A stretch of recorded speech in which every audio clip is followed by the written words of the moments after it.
Good morning, good morning, good morning. This is Joe Nicasio, your business coach, and some kind of alarming news today. Actually, it's not alarming to me.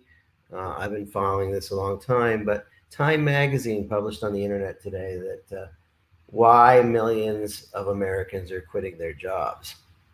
Hey, I've been saying it for a long time. Every day millions of people are reluctantly driving to a job they don't want to go to, and they're praying for a mentor to show them how to start their own business. And I'm Joe Nicasio. I'm that mentor. This is what I've been doing for a long time. But people are kind of fed up. In April 2020, a lot of people were forced out of their jobs. About 20 to over 20 million people um, because of COVID 19. But now there's something new going on. 4.3 million Americans quit their jobs in August. This is what, October, so 2 months ago. So I mean, they're able to measure these numbers according to the Bureau of Labor Statistics. That's the highest level since they even started collecting data in 2000. And it's the sixth consecutive month of sky high quitting rates. People are quitting. Okay.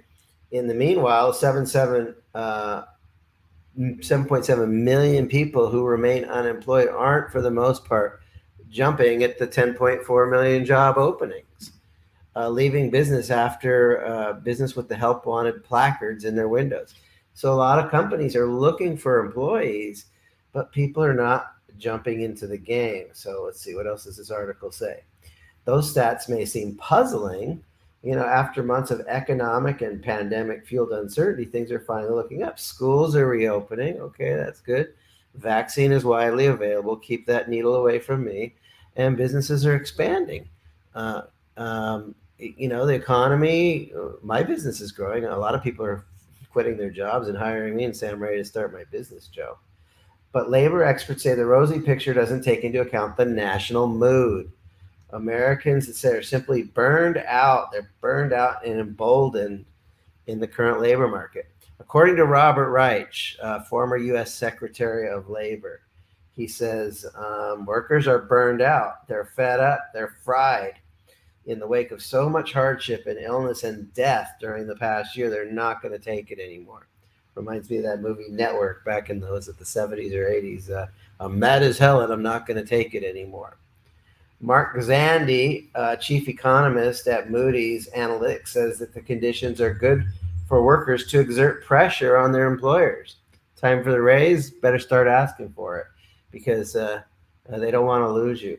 For at least two generations, workers have been on their back heels. We are now seeing a labor market that is tight, and prospects are becoming increasingly clear that it's going to remain tight. It's going to be a workers' market, and they're empowered. I think they're starting to flex their collective muscles. Man, I've been talking about this stuff a long time. We've created an employer reliant market, and we need a more self reliant market. And people are starting to see it. It's like, I can't rely on my employer. They're not going to take care of me. And this job is stealing my soul. There's no single factor, according to Time Magazine, driving workforce behavior, economists add. It's more of a grab bag of diffuse burdens. There's a lot of reasons people are pissed off. Wages aren't keeping up with surging prices. Hey, if you're making 12 or 14 bucks an hour, you can't make a living with that. Low wage jobs often lack opportunities for career growth. You get the job, but it's just a job. There's no growth. There's no promotion. There's no personal growth or career growth. Crumbling childcare industry is driving up daycare costs. I'm making $14 an hour and I can't afford daycare. It makes work unaffordable. I can't go into, it's unaffordable to go into the job to make money because they don't pay me enough to pay for living. Those who have remained in jobs they're increasingly responsibility and grueling work conditions punctuated by fears of the next variant of COVID-19. That's just straight up fear. You know, the opposite of fear is like faith and love. So, in the scriptures it said love heals all, not fear heals all. And when I see COVID, it's not creating an environment of love. It's creating an environment of conflict between others. Nothing more divisive I've ever seen. And there's just plain old vanilla pandemic fatigue. Um, Data from big employers across the country suggests that vaccine mandates aren't playing much of a role. Not yet. You couldn't you couldn't pay me $1 million to have stick that needle in my arm. Roughly 99% of Michigan's Henry Ford Health System's 33,000 employees, while 99% complied with the vaccine mandate, according to the local NBC affiliate. In Washington State University of Washington hospitals report 97% of the vaccinated were vaccinated by the end of September.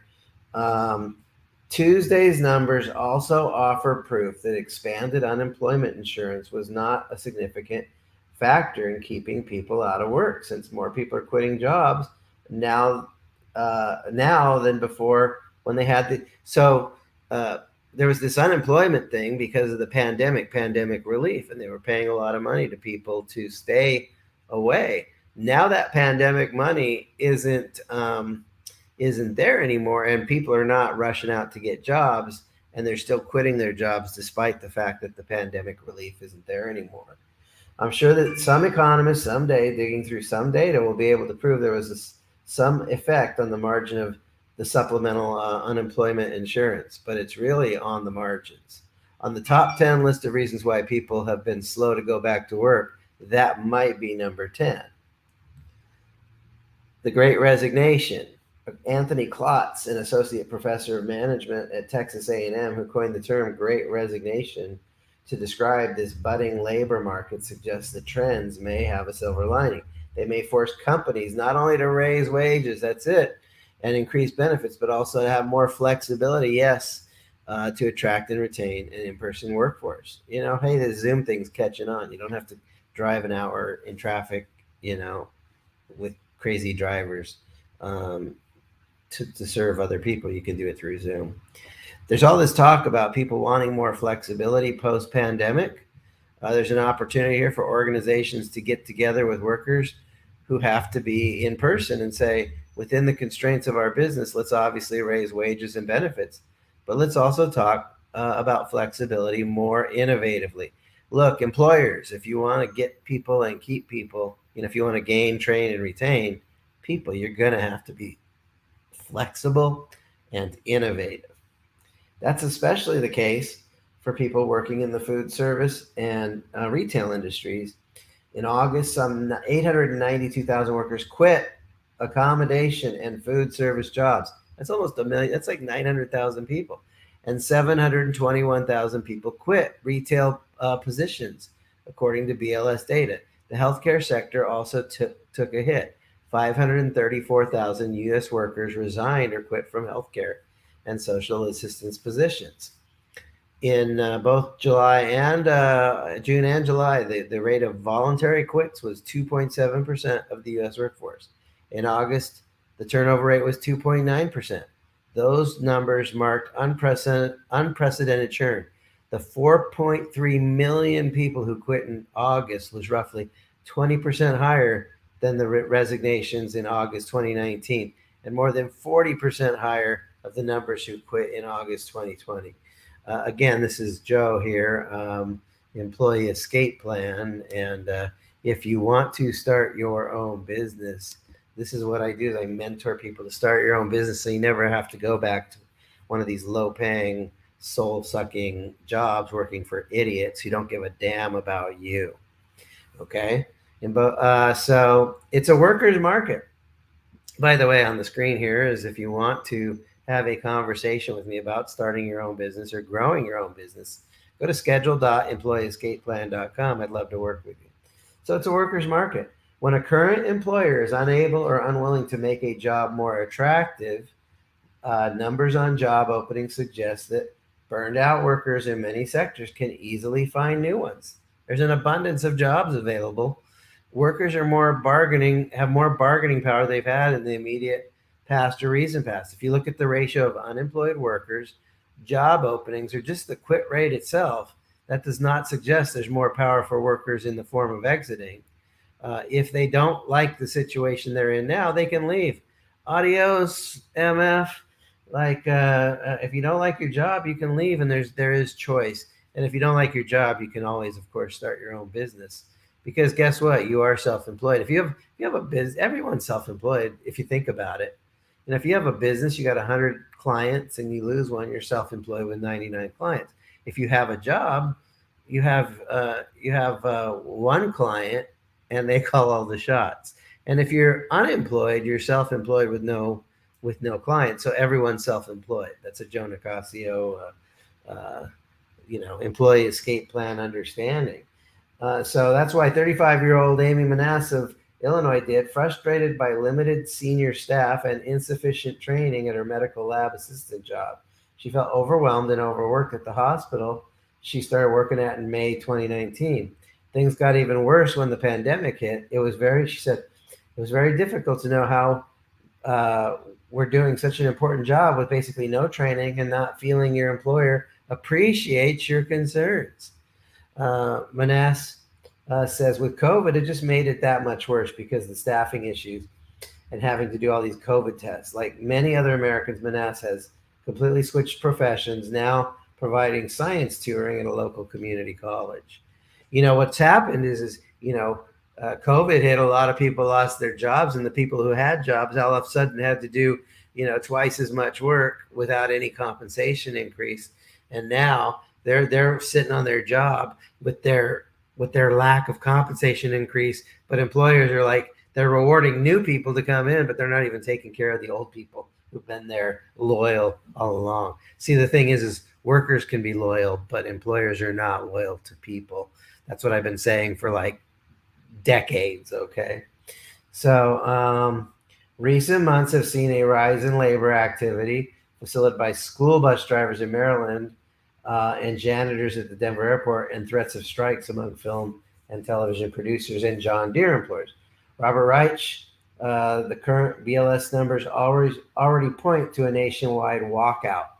Like, we are pointing to a nationwide walkout. People are mad as hell. People are quitting and they're not taking jobs, according to Robert Reich, former Secretary of Labor. That's tantamount to a strike. American workers have, in effect, called a general strike. So look, this has been going on for a long time, but COVID has really magnified it, and the world has changed. People don't want to get injected with a needle. People don't want to work for low wages. People don't want to work in a place where they're unappreciated. And it is now the market's in your hands. Look, if you want to create a dream job, there's no committee for you to create a dream job. Unless you hire me, then I'll be part of your committee. The dream job, the committee for you to create your dream job is in your mirror. And if you want help building or growing a business, you can either try finding a dream job out there. If you're lucky, good luck with that. Okay. Or if you can't find a dream job out there, you're going to probably need to do it yourself as an entrepreneur. And it's not easy. Look, they don't teach us how to be entrepreneurs in the school system. Okay. The truth is 9 out of 10 people fail in business. And the reason why, in my opinion, that's a failure of the education system. If our education people taught you how to succeed as an entrepreneur, 9 out of 10 people would succeed. But our education is an abject failure. We're spending billions of dollars each year to put people through a school system that doesn't even show people how to be self-reliant as an entrepreneur. And we're not even creating loyal employees either. So look, I'm here to help. I'm really committed to helping people create a business that works. I started Employee Escape Plan. I conceptualized it in 2008. I've been helping entrepreneurs reinvent themselves since before 1999. And about 2008, I was working with a lot of people that were making 2 or 3 or 400K a year in their own business, and they wanted to go to 1 or 2 or 3 million a year. And I've coached like thousands of people in that arena. But I kept running into people that say, Joe, I don't make 20 grand a month or 10 grand a month. I don't even make 3 grand a month. And I want to start my own business, but there's no one really teaching the real stuff. And that was what really inspired me to start Employee Escape Plan, and so here's the bottom line. If you want the help's available. There's a link on the screen, schedule.employeeescapeplan.com. Go to that link. Let me buy you an hour of my time. And, no cost, no obligation. Let's just have the conversation. Is it time for you to start your own business? And if you don't want to go at it alone, you can go at it alone. But if you don't want to go at it alone, if you want somebody to help you connect the dots, hold your hand, make sure you build your business the right way, that's my commitment. That's the work I do. All right. All right. This is Joe Nicasio, your business coach, employeeescapeplan.com. And if you're ready to start your own business, reach out. God bless you. Have an amazing day.